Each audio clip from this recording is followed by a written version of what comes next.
দেশের সব সীমান্তবর্তী জেলা ও পয়েন্টে প্রতিবাদ সমাবেশের ডাক দিয়েছে ১১ দলীয় ঐক্য।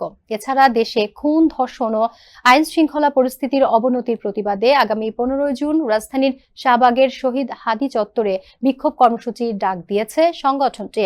বাংলাদেশে পুশ ইন এবং সীমান্ত হত্যার প্রতিবাদে বুধবার দুপুরে জামায়াতে ইসলামীর কেন্দ্রীয় কার্যালয়ে আয়োজিত এক সংবাদ সম্মেলনে ১১ দলীয় ঐক্যর পক্ষ থেকে এ ঘোষণা দেওয়া হয়।